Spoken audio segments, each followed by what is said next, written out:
Thanarhat football premier league দ্বিতীয় আসর উদ্বোধন।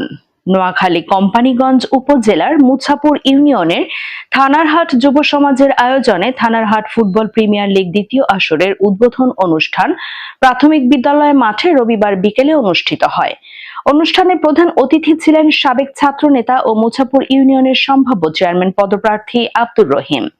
অনুষ্ঠানে বিশেষ অতিথি ছিলেন মুছাপুর ইউনিয়ন বিএনপির সাবেক সহ সভাপতি Helal Uddin Bhuiyan member, income tax কর্মকর্তা মোহাম্মদ শরীফ হোসেন, মুছাপুর বিএনপি প্রবাসী কল্যাণ পরিষদের উপদেষ্টা আলাউদ্দিন জিকু, প্রধান শিক্ষক ফারুক ভূঁইয়া, মেমোরিয়াল ফাউন্ডেশনের প্রতিষ্ঠাতা সভাপতি সাংবাদিক এম শরীফ ভূঁইয়া, সাবেক ছাত্রনেতা মহিউদ্দিন মুহিদ, রামপুর ইউনিয়ন জিয়া মঞ্চের আহ্বায়ক আহসান হাবিব তুহিন, উপজেলা জিয়া মঞ্চের যুগ্ম আহ্বায়ক গোলাম সরওয়ার, সমাজসেবক ফয়সাল ভূঁইয়া, থানারহাট মডেল মাদ্রাসার পরিচালক মিজানুর রহমান সবুজ, প্রবাসী জামাল উদ্দিন শাহজাহান, মাস্টার শেখ ফরিদ, রাসেল স্পোর্টসের স্বত্বাধিকারী সৈয়দ নাজমুদ্দিন রাসেল, মুছাপুর কাবাব হাউসের পরিচালক আল জাবেদ, বিএনপি নেতা জাকির হোসেন সহ আরো অনেকে।